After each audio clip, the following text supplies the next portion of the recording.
Hello viewers, welcome back to JKB Ministries YouTube channel. Before going to today's video, make sure that you have subscribed our channel and press the bell button so that you won't miss any videos in our channel. Thank you.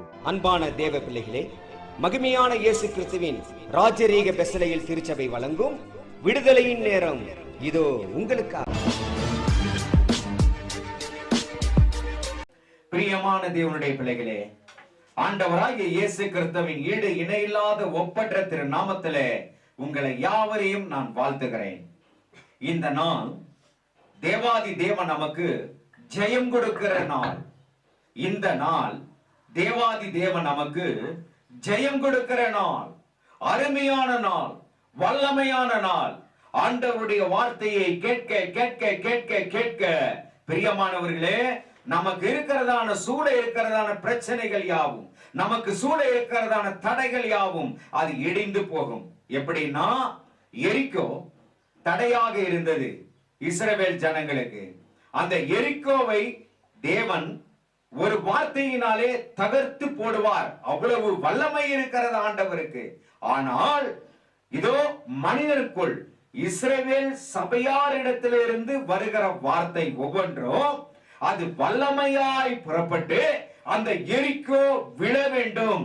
அவர்கள் துதித்த துதியினாலே, எக்கால சத்தத்தினாலே அந்த எரிக்கோ எல்லாம் விழுந்து போகணும் என்பது தேவனுடைய தீர்மானம். பிரியமானவர்களே, நம்முடைய வாழ்க்கையில இருக்கிறதான பிரச்சனைகள் ஒரு இமை பொழுதிலே தேவன் நினைக்கும் போது போய்விடும்.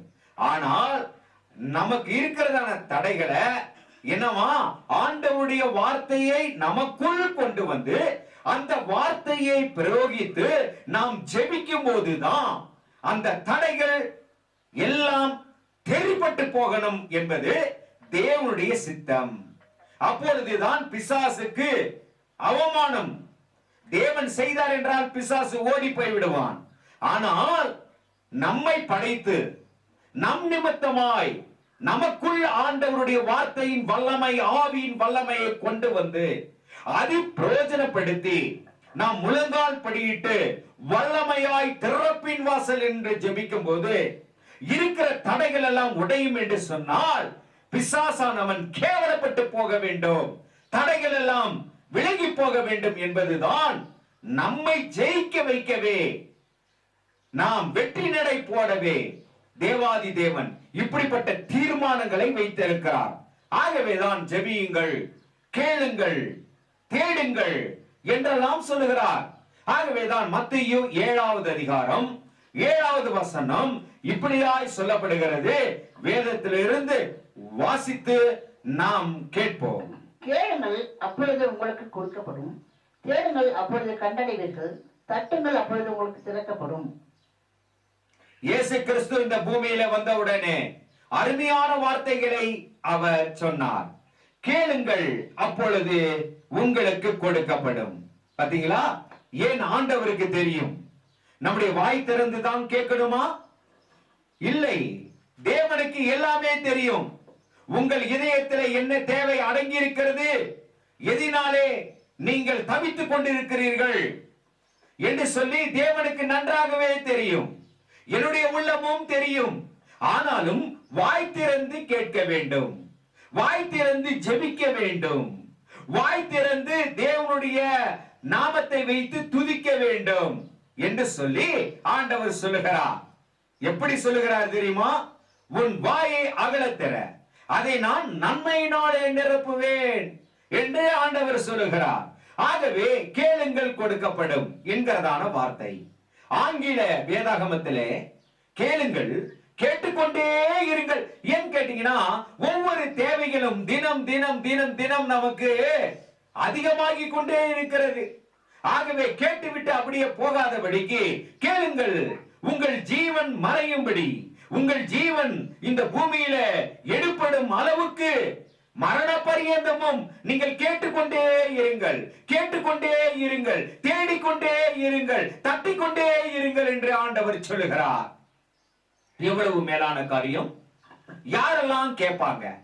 கேட்கிற விதம் எப்படிப்பட்டது என்று சொல்லி பார்த்தா, கேட்கிறதிலே இவ்விதமாக தேடுகிறதிலே பல வகை உண்டு. ஆகவே ஒரு மனிதனை நாம் உலகத்திலே தேடுகிறோம். இவன் எனக்கு உதவி செய்வானா, இவர்கள் எங்களுக்கு அடைக்கலம் கொடுப்பார்களா என்று சொல்லி ஒரு மனிதன் இன்னொரு மனிதனை தேடுகிறான். ஆனால் நிலைமை என்ன?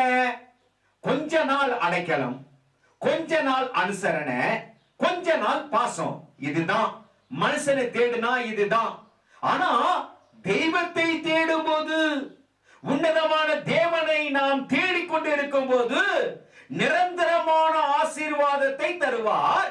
அந்த ஆசீர்வாதம் இரட்டிப்பான நன்மையினாலே நிரப்பி உலகம் தரக்கூடாத சமாதானத்தை தேவாதி தேவன், வானத்தையும் பூமியும் படைத்த உன்னதமான தேவன், அவர் பரத்திலிருந்து ஆசீர்வாதத்தை கொடுப்பாராம். பாத்தீங்களா எப்படிப்பட்ட காரியம் என்று சொல்லி. ஆகவேதான் நம்ம ஒரு சுய பலத்தினாலே தேடும் போது, சுய எண்ணத்தினாலே தேடும் போது அது நிறைவடையாது.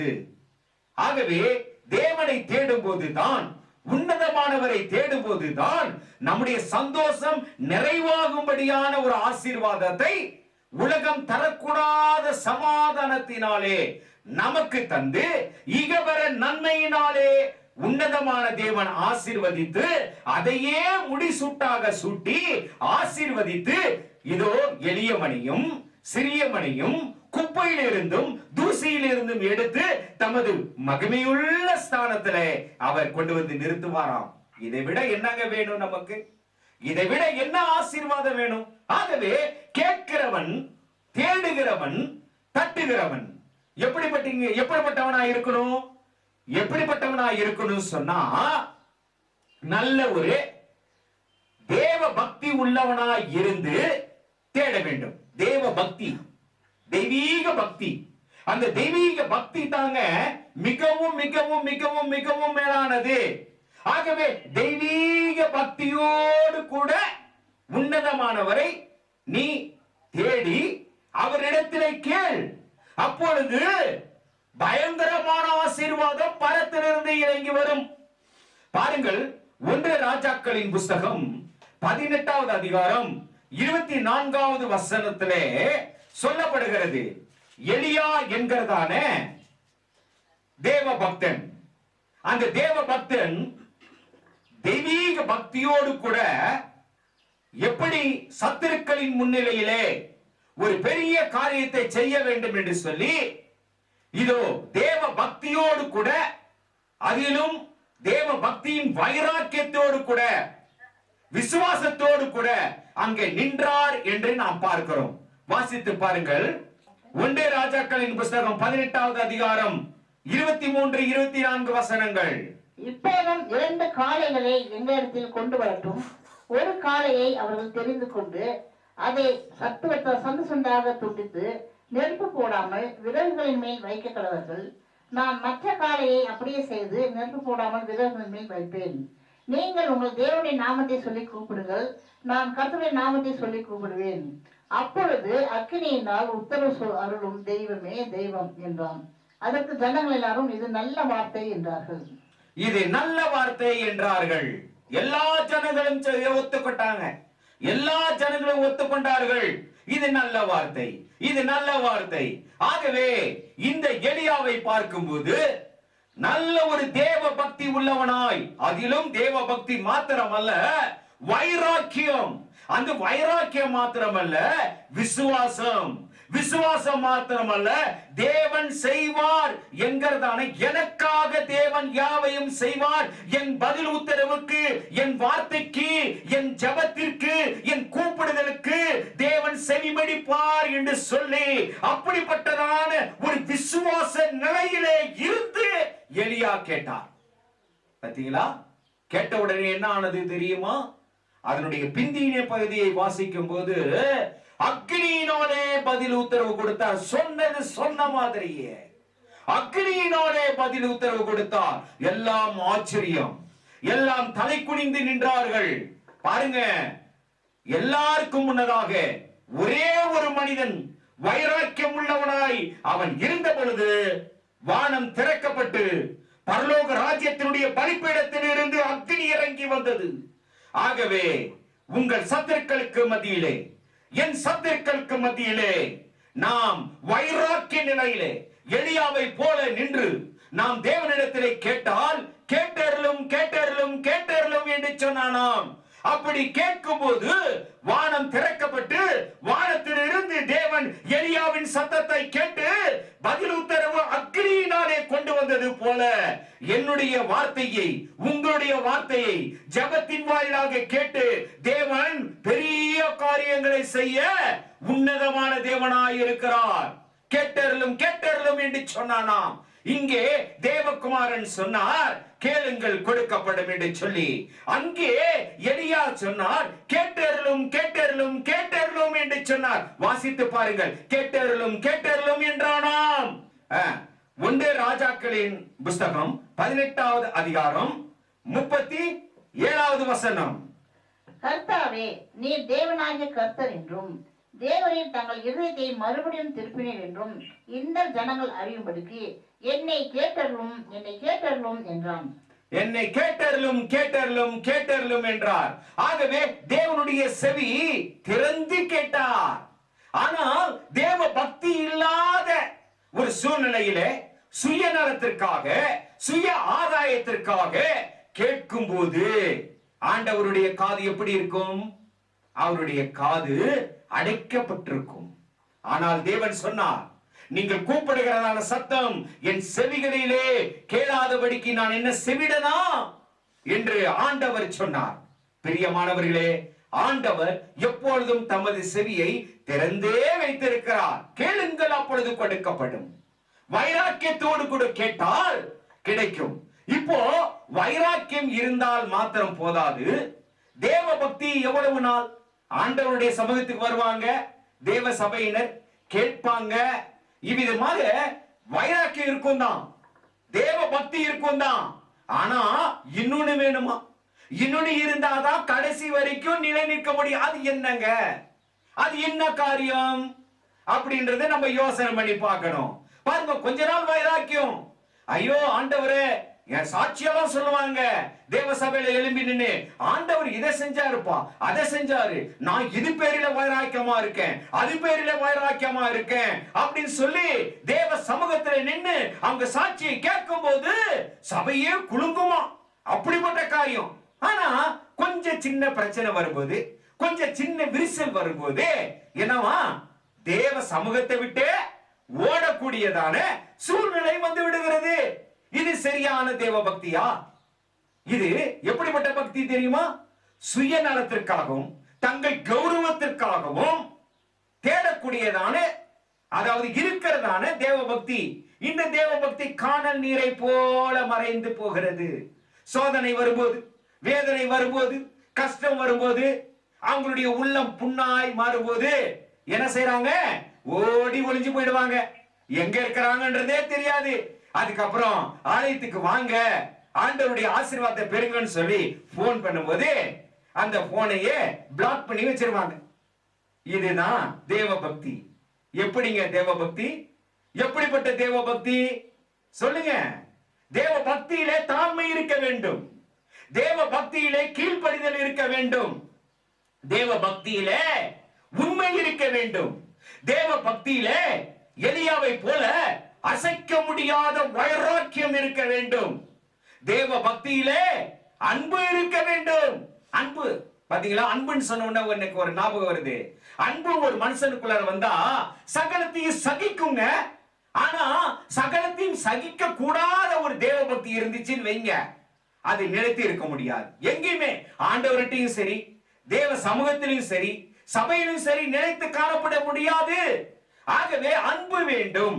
அன்பு இருந்தால் சகலத்தையும் தாங்கும். ஹல்லேலூயா.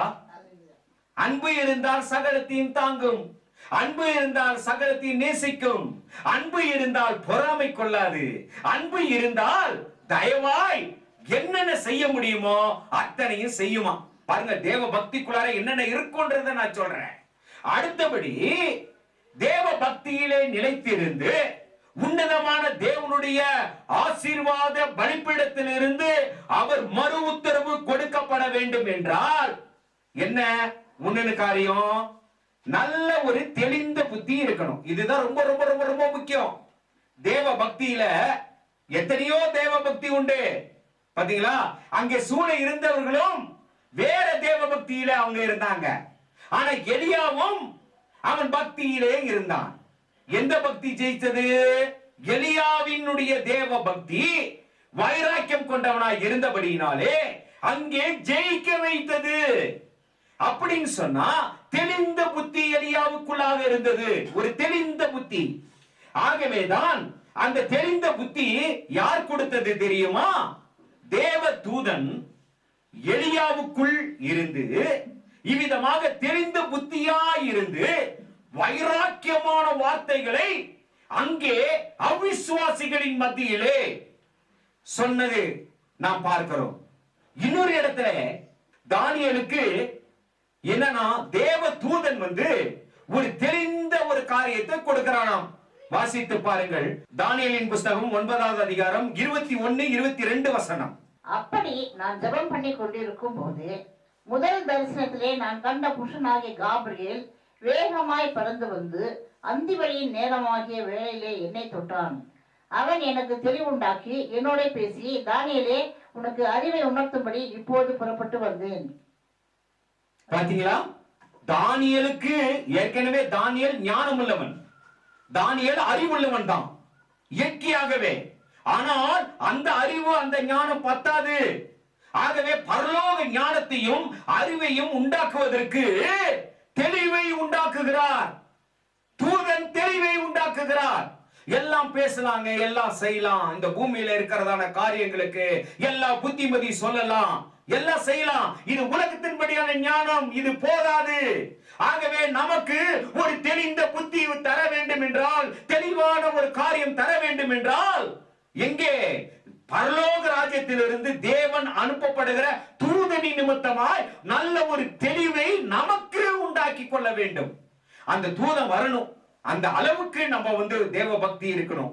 ஆச்சுங்களா? தேவ பக்தி நமக்கு ஒரு தெளிவு, தெளிவான ஒரு காரியம், தெளிவான ஒரு பார்வை, தெளிவான ஒரு எண்ணம், அது இருந்தால் மாத்திரமே நம்ம பிரிந்து போகவே மாட்டோம். ஒரு காலம் நம்ம தவறி போக மாட்டோம். சீடர்களிடத்திலே ஆண்டவர் சொல்றாரு, நீங்களும் என்னை விட்டு போக மனதா இருக்கிறீர்களா? அப்ப சீடர்கள் தெளிந்த புத்தி உள்ளவனாய் பேதுரு இருந்து அவர் சொன்னார், யாரிடத்திலே ஆண்டவர் போவோம்? பாருங்க, யாரிடத்திலே போவோம்? ஜீவனுள்ள வாக்கு, அருமையான ஜீவனுள்ள வார்த்தை உம்மிடத்திலே இருந்து அல்லவா வருகிறது. அதனால இந்த பேதுரு எல்லாருடைய வார்த்தைகளையும் கேட்டவன், தேவனுடைய வார்த்தையும் கேட்டவன்.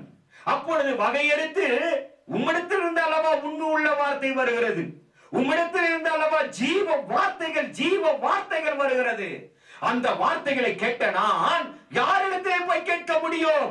பாத்தீங்களா, நல்ல பக்தி தான் பேதுருவுக்கு, நல்ல ஒரு காரியம் தான். அதிலே ஒரு தெளிவு இருந்தபடினாலதான் அவன் சிறு தவறு செய்த பொழுதிலும் கூட சரியான முறையிலே கரெக்டா சேர்ந்து ஆண்டவராகிய இயேசு கிறிஸ்து இவர் சிலுவையிலே அறையப்பட்டார் என்று சொன்னால், இவருக்கும் தீர்ப்பு வந்தது, இந்த பேதுருவுக்கும். எப்படிப்பட்ட தீர்ப்பு? இவன் தேவ பக்தியா இருக்கிற இயேசு கிறிஸ்துவின் தீர்ப்பை போல இவனுக்கும் தீர்ப்பு உண்டாயிருக்கட்டும் என்று சொல்லி அதிகாரங்கள் வந்த உடனே இவன் வேண்டிக் கொண்டான். என்ன தெரியுங்களா? ஆண்டவர் சிலுவையிலே அறையப்பட்டார், என்னையும் சிலுவையிலே அறையும்படியாக நீங்கள் உத்தரவு கொடுத்து விட்டீர்கள். ஆனால் ஒரே ஒரு காரியத்தை மட்டும் கேட்டுக்கொள்கிறேன். பாத்தீங்களா, தூக்கு தண்டனைக்கு இருக்கிறவங்க கடைசி உங்களுடைய எண்ணம் என்ன, கடைசி உங்களுடைய தேவை என்ன, கடைசியா நீங்க எதை கேட்பீங்க அப்படின்னு சொல்லி கேட்பாங்களாம். அப்படி கேட்கும்போது இவர் என்ன கேட்டுக்கொண்டார் தெரியுமா? நான் விசுவசிக்கிற என் எஜமானர், நான் நம்பி இருக்கிற தெய்வம் சிலுவையிலே அறையப்பட்டிருக்கிறது என்றால், நானும் சிலுவையிலே அறையப்பட்டால் அவருக்கும் எனக்கும் வித்தியாசம் தெரியாமல் போயிடும். அவர் உயர்ந்தவர். பாருங்க, தேவ பக்திக்குள்ளாக எப்படிப்பட்ட ஒரு மேன்மை, ஆண்டவரை பத்தி மேன்மை. ஆகவே என்னை தலைகீழாக சிலுவையிலே அறையும். பாருங்க எவ்வளவு கொடுமை, என்னை தலைகீழாக சிலுவையிலே அறையும் என்று கேட்டுக்கொண்டாராம். அப்படியே அவர் தலையிலாக அறையப்பட்டார். தேவபக்தி எப்படிப்பட்ட தேவபக்தி? இன்னைக்கு என்னிடத்துல இருக்கிற தேவபக்தி எப்படி? உங்களிடத்தில் இருக்கிறதான தேவபக்தி இது எப்படி? பாத்தீங்களா? ஆகவே தெளிந்த புத்தி அவசியம். தெளிந்த புத்தியாய் இருந்து தேவனிடத்திலே கேட்கும் போது கிடைக்காத காரியத்தையும் தேவன் கிடைக்கும்படியாய் அருள் செய்வார். சந்தோஷம் நிறைவடையும்படியாக அருள் செய்வாராம். ஆகவே தெளிவான திருஷ்டாந்தங்களினாலே ஆதி அப்போஸ்தலர்களுடைய ஐக்கியம் எப்படி தெரியுமா? தெளிவான திருஷ்டாந்தங்கள். பாத்தீங்களா எவ்வளவு பெரிய காரியம் பாருங்க. அதை வேண்டுமானால் வாசித்து பாருங்கள். அருமையான வசனம். அப்போஸ்தலரின் நடவடிக்கையின் புஸ்தகம் 1வது அதிகாரம் 2-3 வசனங்களை வாசித்து பாருங்கள். அப்போஸ்தலர் 1வது அதிகாரம் 2-3 வசனங்கள். அவர்கள் எப்படியாய் உறுதி இருந்தார்கள், அவர்கள் எப்படியாய் தேவனுக்கு தொண்டு செய்தார்கள், அவர்கள் எப்படியாய் சமுதாயத்திலே வாழ்ந்தார்கள், அவர்கள் எப்படியாய் உன்னதமான வேதத்திற்காக தன்னுடைய ஜீவனையும் கொடுக்க அவர்கள் தயாராக இருந்தார்கள் என்பதை இந்த ஒரு வசனத்திலே நாம் புரிந்து கொள்ளலாம். வாசித்து பாருங்கள். அதிர வைக்கிறதான வசனம். அப்போஸ்தலர் 1வது அதிகாரம் 2-3 வசனங்கள். அவர் எடுத்துக்கொள்ளப்பட்ட நாள் வரைக்கும் செய்யவும் உபதேசிக்கவும் தொடங்கின எல்லாவற்றையும் குறித்து 1ஆம் பிரபந்தத்தை உண்டு பண்ணினேன். அவர் பாடுபட்ட பின்பு 40 நாளளவும் அப்போஸ்தலருக்கு தரிசனமாகி தேவனுடைய ராஜ்யத்திற்குரியவர்களை அவருடன் பேசி அநேகம் தெளிவான திருஷ்டாந்தங்களினாலே அவர்களுக்கு தம்மை உயிரோடு இருக்கிறவராக காண்பித்தார். தெளிவான திருஷ்டாந்தங்கள் தரிசனத்தின் மூலியமாக வருகிறது. ஆகவே தேவ பக்தி உள்ளவனுக்கு தேவன் தெளிவான திருஷ்டாந்தங்களை தரிசனமாக கொடுப்பார். தரிசனமாகவே கொடுப்பார். அந்த தரிசனம் தெளிவான திருஷ்டாந்தத்தின் தரிசனம். ஆகவேதான் சீடர்கள் யாவரும் சொன்னார்கள், நாங்கள் பார்த்ததும் நாங்கள் தொட்டதும் நாங்கள் கேட்டதும் அதை தவிர எந்த காரியத்தையும் சொல்ல முடியாது என்று சொன்னார்கள். தெளிவான திருஷ்டாந்தம். பாத்தீங்களா எப்படிப்பட்ட காரியம்? பாத்தீங்களா? ஆகவே அந்த திருஷ்டாந்தத்திற்குள்ளாக என்ன அடங்கி இருக்கிறதாமா? தெய்வீக ஞானம். பாத்தீங்களா? அந்த ஞானம் தான் பிரபஞ்சத்திற்குரிய ஞானமாக அல்லாமல் பரலோக ராஜ்யத்திற்குரிய ஞானமாகவே திருஷ்டாந்தம் அமைந்தது. தெளிவான புத்தி அதுக்குள்ளாக இருந்தது. அந்த தெளிவான புத்திக்குள்ளாக தேவ பக்தி முழுமையாக அடங்கி இருந்ததாம். இப்படி இருந்து கேட்கும் போதுதான் தேவன் என்ன காரியம் இருந்தாலும் அவர் கேட்பார். ஆகவே இந்த செய்திக்கு தலைப்பு என்ன தெரியுமா? கேளுங்கள் கொடுக்கப்படும். கேளுங்கள் கொடுக்கப்படும் என்கிறதான தேவ செய்தி. எபேசியர் 1வது அதிகாரம் 17வது வசனம். நீங்கள் அறியும்படிக்கு. பாத்தீங்களா என்ன செய்தாரா? தெளிந்த ஆவி. எப்படிப்பட்ட காரியம் பாத்தீங்களா? எப்படிப்பட்ட மேன்மை பாத்தீங்களா? எப்படிப்பட்ட ஆசீர்வாதம் பாத்தீங்களா? ஆகவே தெளிந்த ஆசீர்வாதம். அந்த தெளிந்த ஆசீர்வாதத்தினுடைய தெளிவு என்னன்னா அவருடைய ஆவியிலே இருந்து கொடுக்கப்படுகிறது. ஆகவேதான் 1 தீமோத்தேயுவின் புஸ்தகம் 2வது அதிகாரம் 15வது வசனத்துல என்ன சொல்லப்படுது? தெளிந்த புத்தியோடு விசுவாசத்திலும் நிலைத்திருக்க வேண்டுமா? வாசித்து பாருங்கள். 1 தீமோத்தேயுவின் புஸ்தகம் 2வது அதிகாரம் 15வது வசனம். அப்படி இருந்தும் தெளிந்த புத்தியோடு விசுவாசத்திலும் அன்பிலும் பசுத்தத்திலும் நிலை கொண்டிருந்தால் பிள்ளைகளை பற்றினாலே ரட்சிக்கப்படுவான். பாத்தீங்களா? ரட்சிப்பு. அந்த ரட்சிப்பினுடைய கிருபை எப்படியாய் வருகிறது பாத்தீங்களா? இத்தனை காரியம் இருந்தாதான் கேளுங்கள் கொடுக்கப்படும். இன்னைக்கு எவ்வளவோ கேட்கிறோம், கிடைக்கிறது இல்ல. ஆனா கேட்கிற விதம் ஒன்று உண்டு. ஆண்டவரிடத்துல கேட்கிற விதம் இப்படியாக இருந்தால்தான் என்ன செய்வாரு ஆண்டவரே? பலிபீடத்தில் இருந்து எலியாவுக்கு அக்னியினாலே பதில் உத்தரவு கொடுத்தது போல நமக்கும் கொடுப்பாராம். எவ்வளவு பெரிய விஷயம்! ஆகவேதான் என்னன்னா நம்முடைய தெளிவு எதுல இருக்கணும்? தேவ பக்தியில இருக்கணும். இல்லைனா கேட்பது வீணே, வீணு விருதாவாய் மாறிவிடும். ஆகவே தெரிந்த புத்தி உள்ளவர்களாய் இருந்து ஜெபம் பண்ணி என்று சொல்லப்படுகிறது. இப்படியான ஒரு காரியம். இதையும் வாசித்து பாருங்கள். 1 பேதுருவின் புஸ்தகம் 4:7. எல்லாவற்றுக்கும் முடிவு சமீபமாயிற்று. ஆகையால் தெளிந்த புத்தியுள்ளவர்களாய் இருந்து ஜெபம் பண்ணுவதற்கு ஜாக்கிரதையாய் இருங்கள். ஜெபம் பண்ணுவதற்கு ஜாக்கிரதையாய் இருங்கள்.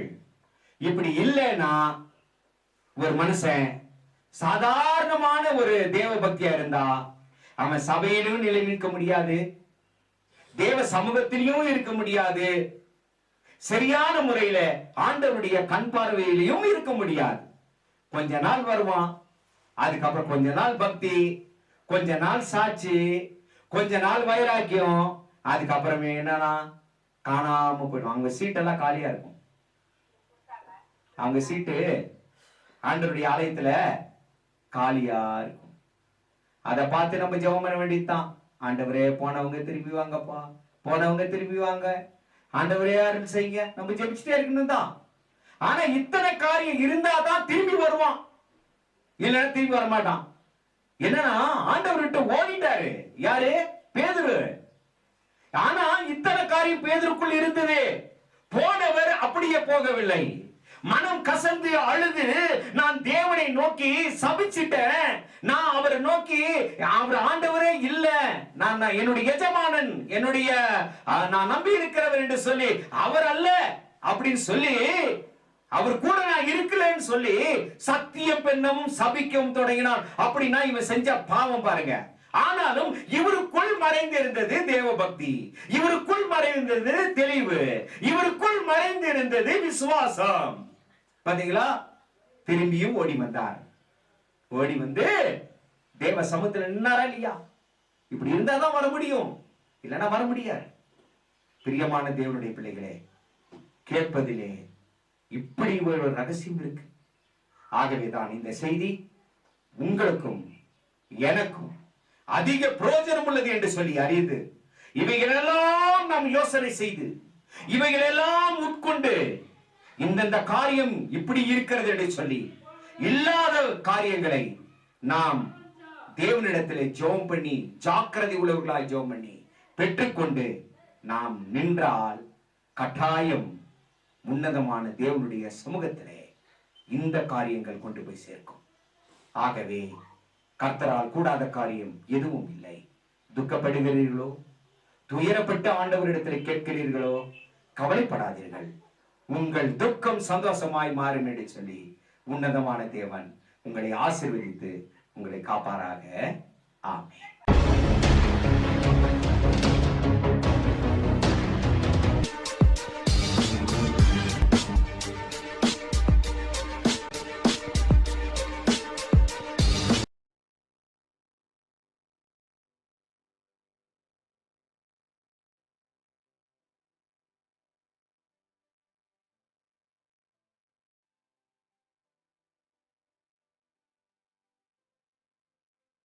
பிரியமான தேவ பிள்ளைகளே, இப்பொழுது கேட்டதான விடுதலையின் நற்செய்தி உங்களுக்கு அதிக பிரயோஜனமாக இருந்தது என விசுவாசிக்கிறோம். இந்த தேவ ஊழியம் அநேக நெருக்கங்களின் மத்தியில் நடந்து கொண்டிருப்பதால் இந்த டிவி ஊழியத்தை ஜெபத்தாலும் உங்கள் கையின் பிரயாசத்தாலும் தாங்கி தேவ ஆசீர்வாதம் பெறுங்கள்.